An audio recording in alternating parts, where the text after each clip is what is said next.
நிறைய காய்ச்சிருக்கு. சீசன் இப்போ தான் ஆரம்பிக்குது.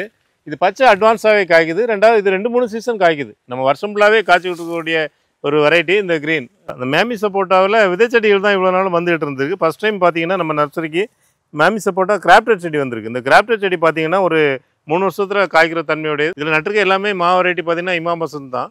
ஏன்னா இமாம் பசந்துக்கு நல்ல டிமாண்ட் இருக்குது. ஒரு புக் பண்ணி ஆர்டர் பண்ணி வாங்கக்கூடிய அளவுக்கு ஒரு நல்ல வெரைட்டி. ஜப்பான் கொய்யாவும் ஒரு எப்போவுமே நமக்கு லோடில் வரக்கூடிய செடி தான். இந்த லோட்லேயும் அதுமாதிரி பெரிய செடிகள் வந்திருக்கு. பாருங்கள், பூ பிஞ்சுகள் கூட இருக்கிறத பார்க்கலாம்.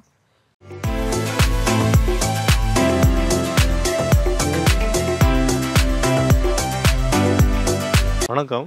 நம்ம கிரீன் நர்சரியில் புது வருஷம், அதாவது ஜனவரி மாதம் வந்த முதல் லோடை பற்றி பார்க்க போகிறோம். இந்த முதல் லோடில் என்னென்ன செடிகள் வந்து இருக்குங்கிற பார்ப்போம். இது எல்லாமே நம்ம தோட்டத்தில் இறக்கியிருக்கோம் இந்த செடிகள் எல்லாமே. அதனால் தோட்டத்தில் இருக்க செடிகளையும் அப்படி சைட் பை சைட் பார்ப்போம். உங்களுக்கு சில விஷயங்களை சொல்லும்போது யூஸ்ஃபுல்லாக இருக்கும்னு நினைக்கிறேன். அதனால் அதை பற்றியும் பார்ப்போம். இப்போ பார்த்தீங்கன்னா பின்னாடி தெரிகிறது இமாம் பசந்த் வெரைட்டி. இந்த இமாம் பசந்த் பார்த்தீங்கன்னா குறிப்பிட்டு சொல்ல காரணம் என்னென்னா, இந்த இடம் எப்படின்னா, நாங்கள் வந்து கிட்டத்தட்ட 30 வருஷமாக இதில் விவசாயம் பண்ணிகிட்டு வரோம்.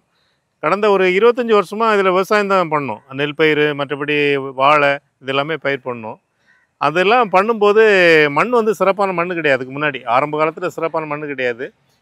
இதெல்லாம் பண்ணி நம்ம மண்ணே வளப்படுத்தியிருக்கோம். அதுபோக நம்ம நர்சரியில் உள்ள செடிகளை நம்ம இங்கே கவர் மாற்றி அதை டெவலப் பண்ணுறதுக்காக இந்த இடத்த பயன்படுத்துகிறோம். இதில் நீங்கள் தெரிய வேண்டிய விஷயம் என்னென்னாக்கா, இந்த மண் நல்லா இல்லாதனால நான் என்ன பண்ணேன்னா, நிறைய பயிர்களை தொடர பண்ணிவிட்டு அதுக்கப்புறமா ஒரு காலகட்டத்தில் மாவஞ்செடியே நட்டோம். இதில் நட்டுருக்க எல்லாமே வெரைட்டி பார்த்திங்கன்னா இமாம் பசந்த் தான். ஏன்னா இமாம் பசந்துக்கு நல்ல டிமாண்ட் இருக்குது. ஒரு புக் பண்ணி ஆர்டர் பண்ணி வாங்கக்கூடிய அளவுக்கு ஒரு நல்ல வெரைட்டி. முதலாக நல்லா பூத்துருக்குன்னு சொல்லலாம். ஏன்னு கேட்டால், இது வரைக்கும் இது ஒரு வாழை தோட்டத்துக்குள்ளே இருந்தது. இதில் வாழையை பயிர் பண்ணி அதுக்கு நடுவில் தான் நான் மாமரத்தை நட்டேன். ஏன்னா இந்த அனுபவம் உங்களுக்கு யூஸ்ஃபுல்லாக இருக்கும் சிலருக்கு. உங்களுடைய தோட்டம் வந்து வளமாக இல்லைன்னா நீங்கள் வாழையை பயிர் வைக்கலாம். ஓரளவு அதை வளப்படுத்தினதுக்கப்புறம் வாழையை பயிர் வைக்கும்போது அதாவது நீர் தேங்காத இடமா இருக்கணும். அப்படி இருந்ததுன்னா நம்ம கூட பயிர் வைக்கிற ஒரு மெயின் கிராப் வச்சுக்கலாம். இப்போ இது மாமரம் பார்த்திங்கன்னா மெயின் கிராப்பு. இந்த மெயின் கிராப் வந்து இனி ஒன்றும் அதுக்கு பிரச்சனையே இல்லை, நல்லா வந்துடும். நம்ம இப்போ வாழையை ஃபுல்லாகவே ரிமூவ் பண்ணிட்டோம். சில வாழைகள் மட்டும் அங்கங்கே இருக்குது, மற்ற எல்லா வாழையுமே ரிமூவ் பண்ணிட்டோம். ஃபஸ்ட் நம்ம பார்க்குறது ஆயினிப்பலா. ஆயினிப்பலா உங்களுக்கு நிறைய பேருக்கு தெரிஞ்சிருக்கும். ஒரு ஃபேன்சி ஃப்ரூட்டுன்னு சொல்லலாம், ஒரு எக்ஸாட்டிக் ஃப்ரூட்டுன்னு சொல்லலாம். நிறைய பேர் இதை சாப்பிட்றதுக்கு வாய்ப்பு இல்லை. நிறைய பேர் இந்த பழத்தை பார்க்கும்போது சாப்பிடணும்னு விருப்பப்படுவாங்க. அந்த மாதிரி ஒரு சிறந்த ரகம். அதனுடைய விதைகள் கூட சுட்டு சாப்பிட்டோன்னா இல்லை வறுத்து சாப்பிட்டோன்னாக்கா நல்ல சத்து உள்ளது, நல்ல டேஸ்ட்டாகவும் இருக்கும். இந்த செடிகள் பார்த்திங்கன்னா ஒரு தோட்டம்னு இருந்தால் நம்ம ஒரு பண்ணை தோட்டம் வச்சுருந்தோன்னா அதில் ஒரு மரமாவது நான் வைக்கணும்னு சொல்லுவேன். ஏன்னா இது டிம்பருக்கு ரொம்ப யூஸ் ஆகுறது. ஒரு தேக்கு வைக்கிறோம், ஒரு மகாகனி வைக்கிறோம், அதுமாதிரி இந்த செடியும் மாற்றாக வைக்கலாம். ஏன்னா இது நமக்கு இருக்கிற வரைக்கும் பழம் தரும், அதுக்கப்புறம் மரமாக நமக்கு யூஸ் ஆகும். இதிலே ஒட்டு செடிகள் வந்துருச்சு. இது கிட்டத்தட்ட 100 அடி உயரம் வரைக்கும் ஸ்ட்ரைட்டாக போகும். பாருங்கள், நல்லா ஸ்ட்ரைட்டாக போகும். ஒரு தேக்கு வளர்கிற மாதிரி, ஒரு நிலாம்பூர் தேக்கு வளர்கிற மாதிரி ஸ்ட்ரைட்டாக போகும். அப்போது இது வந்து நமக்கு ஃப்யூச்சரில் ஒரு 100 அடி வரைக்கும் வளரக்கூடிய ஒரு மரத்தை நம்ம ஒரு 30-40 வருஷம் வளர்த்தோன்னா அதை நம்ம டிம்பருக்கு யூஸ் பண்ணலாம். இதுவே இப்போ 100 அடி வளர்கிற மரத்தை நம்ம 4 அடியிலே காய்க்க வைக்கிறோம். அந்த செடியை உங்களுக்கு காமிக்கிறேன். இந்த செடியில் ஒட்டு செடி வந்துருச்சு.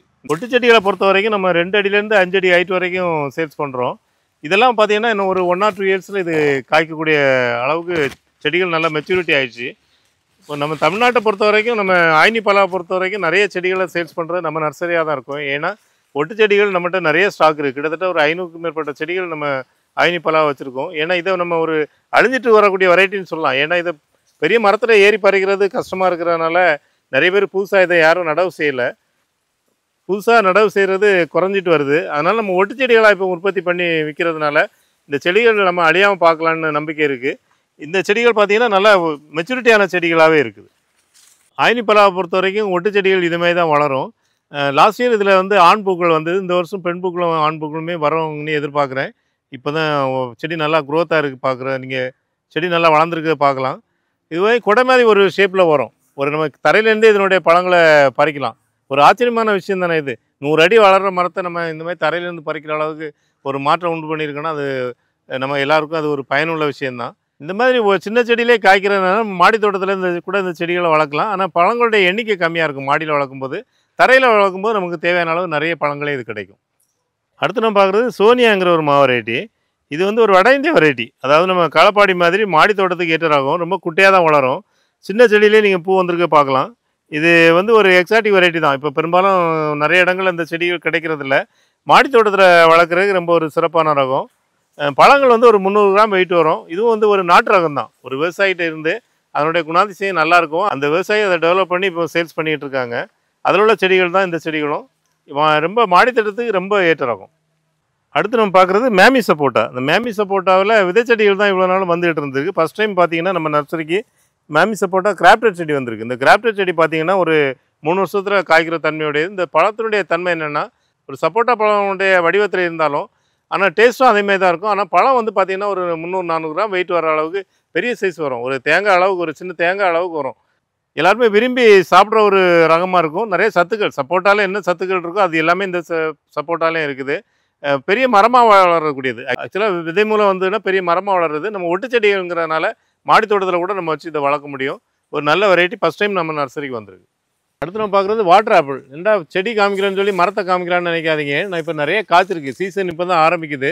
இது பச்சை அட்வான்ஸாகவே காய்க்குது. ரெண்டாவது இது 2-3 சீசன் காய்க்குது. நம்ம வருஷம் ஃபுல்லாகவே காய்ச்சி விட்டுக்கூடிய ஒரு வெரைட்டி இந்த க்ரீன் வாட்டர் ஆப்பிள். இதிலே நம்ம 10க்கும் மேற்பட்ட ரகங்கள் இருக்குது. அந்த செடிகள் பார்த்தீங்கன்னா சின்ன செடிகள்லேருந்து பெரிய செடிகள் இருக்குது. சொல்லப்போனால் தல்காரி, பாலிச்சாம்பா இந்த மாதிரி புது ரகங்களும் இருக்குது, பழைய ரகங்களும் இருக்குது. ஒயிட் சாம்பா, ஜாம்பாக்காய், அதாவது சுகர் பேஷண்ட்டு கூட சாப்பிட்லாங்கிற ஒரு ஜாம்பாக்காய், இது எல்லாமே செடிகள் நம்ம நர்சரியில் சேல்ஸ் பண்ணிகிட்ருக்கோம். நிறைய வீடியோவில் அதை சொல்லிட்டோம், அதனால் தனித்தனியாக அதை காமிக்கல. இதில் எவ்வளோ பிஞ்சுகள் இருக்குங்கிறத இப்போ மட்டும் பாருங்கள். இதுமாதிரி தான் எல்லா வாட்டர் ஆப்பிளுமே காய்க்கும். கொத்து கொத்தாக காய்க்கிற தன்மையுடையது. இதிலே நிறைய வெரைட்டியாக மார்க்கெட்டில் கூட கடைகளில் இப்போ கூட சேல்ஸ் பண்ணுறாங்க. ஒரு கமர்ஷியல் வெரைட்டி தான். நிறைய விவசாயி கூட இதை பயிர் பண்ண ஆரம்பிச்சிட்டாங்க. அடுத்து நம்ம பார்க்குறது மார்னிங் க்ளோரி செடி. இந்த மார்னிங் க்ளோரி செடி வந்து பழைய ஒரு வெரைட்டி. நிறைய இடங்களில் இப்போ இதை பார்க்க முடியறதில்ல. இது உங்கள் வீடுகளில் நீங்கள் பார்த்துருக்க வாய்ப்பு இருக்குது. சின்ன வயசில் பார்த்துருக்க வாய்ப்பு இருக்குது. மார்னிங் க்ளோரி செடி நீங்கள் இப்போ வீட்டில் வளர்த்துருந்தாலோ இல்லைனாக்கா பார்த்துருந்தாலும் கமெண்டில் சொல்லுங்கள். ரொம்ப அருமையான வெரைட்டி. க்ரீப்பர் வெரைட்டியில் இது ஒரு நல்ல ஒரு வெரைட்டி. அடுத்து நம்ம பார்க்கக்கூடியது ஆர்டியூட் மேங்கோ. அதாவது ஆஸ்திரேலியன் மேங்கோன்னு சொல்லுவோம். ஒரு ஆப்பிள் மாதிரி ஷேப்பில் வரும். நம்ம கட் பண்ணும்போதே ஒரு நீல வாட்டில் வெட்டுற அளவுக்கு உள்ள ஒரு வெரைட்டி உருண்டையாக இருக்கும். பழங்கள் பார்த்திங்கன்னா நிறைய காய்க்கும். அப்போ நம்ம நாட்டு பழத்தை சாப்பிட்ட மாதிரி தான் இருக்கும். இது நிறைய பழங்கள் நான் சாப்பிட்ருக்கேன். நம்ம தோட்டத்துலேயும் இதில் காய்ச்சிருக்கு. அது ஆஸ்திரேலியன் மேங்கோனாலும் நம்ம ஊர்லேயும் காய்க்கும். அதனுடைய செடிகள் பெரிய செடிகளும் சின்ன செடிகளும், அதாவது காய்க்கிற நிலைமையில் உள்ள ஒரு 7 அடி 8 அடி உயரமான செடிகள் கூட இருக்குது. அதுமாதிரி சின்ன செடிகள் ஒரு 3 அடி ஹைட்டில் கூட இந்த ஆர்டியூட் மேங்கோ நம்மகிட்ட ஸ்டாக் இந்த லோட்டில் வந்திருக்கு. அடுத்து நம்ம பார்க்குறது மியாசாக்கி வெரைட்டி. இந்த மியாசாக்கி வெரைட்டி நம்ம கடந்த 3 வருஷமாகவே நம்ம நர்சரியில் சேல்ஸ் பண்ணிகிட்ருக்கோம். முதல்ல நம்ம தமிழ்நாட்டில் நம்ம நர்சரியில் தான் மாடியில் காய்ச்சுது. அதனுடைய பழங்கள் ரொம்ப சுவையானது. அதாவது ஜப்பானில் 2.25 லட்ச ரூபா சேல்ஸ் ஆனதாக சொல்லுவாங்க. ஜப்பானில் மாமரம் வளர்க்குறது ரொம்ப கஷ்டமான விஷயம். ஆனால் நம்ம நாட்டு மாதிரி கிடையாது. அதனால தான் அங்கே அதிகமான விலைக்கு விற்குது. நம்ம கிளைமேட் வந்து எல்லா வெரைட்டியுமே இந்த மியாசாக்கி கூட நம்ம கிளைமேட்டில் வளரக்கூடிய அளவுக்கு உள்ள கிளைமேட் உள்ள ஒரு நாடு நம்ம நாடு. நம்ம சென்னையிலே கூட காய்ச்சிருக்கு. அப்படிங்கும்போது உங்கள் ஊர்லேயும் காய்க்கும். இது சின்ன செடிகளும் பெரிய செடிகளும் சேல்ஸ் பண்ணுறோம். இந்த சின்ன செடிகளாக சேல்ஸ் பண்ணும்போது இப்போ விலைகள் குறைஞ்சிருக்கு. அதாவது ஒரு செடியோட விலை இப்போ 650 ரூபாய்க்கு தரோம். சின்ன செடிகளாக ஒரு 2-2.5 அடி ஹைட் இருக்கும். இதெல்லாம் பார்த்திங்கன்னா பெரிய செடிகள். இந்த வருஷமே நம்ம வச்சோன்னா இந்த சீசனில் இது காய்க்கிற வாய்ப்புள்ள செடிகள். அடுத்து நம்ம பார்க்குறது எவியார்க் ஜாக். இந்த எவியார்க் ஜாக் வந்து ஒரு பிலிப்பைன்ஸ் வெரைட்டி. ஆனால் லாஸ்ட் இயர் வந்து நமக்கு J33 நல்ல ஒரு சிறப்பான ரகம், நல்ல இனிப்பான ரகம் அப்படின்னு சொன்னாங்க. இந்த வருஷத்தில் வந்து நமக்கு எவியார்க் ஜாக்கு சொல்கிறாங்க. இனிப்புங்கிறத சொல்கிறத விட பிக்ஸ் ஒரு பக்கம் இருந்தால் கூட என்ன கேட்டால் அதனுடைய பல விஷயங்களை வச்சு தான் நம்ம நல்ல வெரைட்டின்னு சொல்ல முடியும். அதனுடைய இதழ் கனம், அதனுடைய வெயிட்டு, நமக்கு எத்தனை நாளைக்கு அது பயன்பாட்டில் வச்சுருக்க முடியுது, பழத்துக்கு அப்புறம் கூட நம்ம ஸ்டாக் பண்ண முடியுது, அந்த மாதிரி நிறைய விஷயங்களை வச்சு தான் அதை சிறந்த ரகம்னு சொல்லுவாங்க. அப்படி சொல்லும்போது இந்த வெரைட்டி பார்த்திங்கன்னா ரொம்ப இப்போதைக்கு ஒரு சிறந்த ரகம். J33க்கு அடுத்து இது ஒரு நல்ல சிறந்த ரகம். இதில் பெரிய செடிகளாக வந்திருக்கு. இப்போ இவ்வளோ பெரிய செடிகள் பெரும்பாலும் நமக்கு ஃபஸ்ட் டைம் இப்போ தான் வந்திருக்கு. பாருங்கள், அந்த இலைகளோட அமைப்பே ஒரு ஆலை இலை மாதிரி ஒரு ரவுண்ட் ஷேப்பில் இருக்குது. ஒரு பலா இலையோட அதை கம்பேர் பண்ண முடியல. ஆனால் பலா மரம் தான், நீங்கள் அதுக்காக சந்தேகப்படாதீங்க.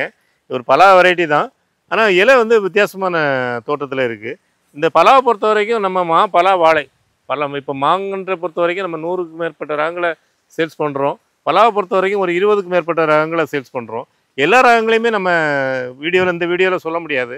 ஏற்கனவே நிறைய இதை பற்றி வீடியோ போட்டிருக்கோம். கிட்டத்தட்ட 500க்கு மேலே வீடியோ போட்டிருக்கோம். எங்கள் சேனலில் சப்ஸ்கிரைப் பண்ணி பார்த்தீங்கன்னா என்னென்ன பலா ரகங்கள் நம்மகிட்ட இருக்குது அப்படின்லாம் எங்கள் நர்சரி நம்பர் 9841986400 நம்பருக்கு கான்டெக்ட் பண்ணிங்கன்னா அவங்க லிஸ்ட் கொடுப்பாங்க. அப்போ நீங்கள் தெரிஞ்சுக்கலாம் என்னென்ன ரகங்கள் இருக்குங்கிறத.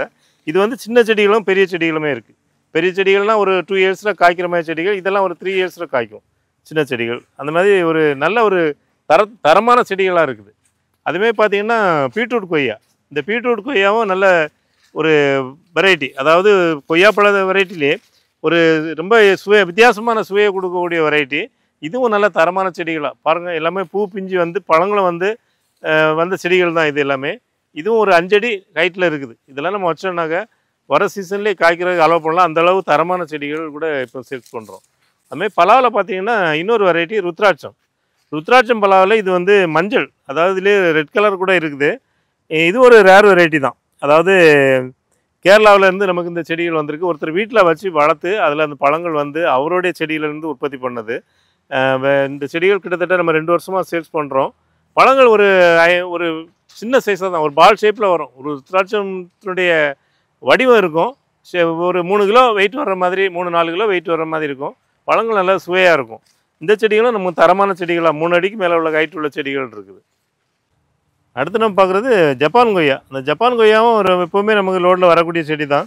இந்த லோட்லேயும் அதுமாதிரி பெரிய செடிகள் வந்திருக்கு. பாருங்கள், பூ பிஞ்சுகள் கூட இருக்கிறத பார்க்கலாம்.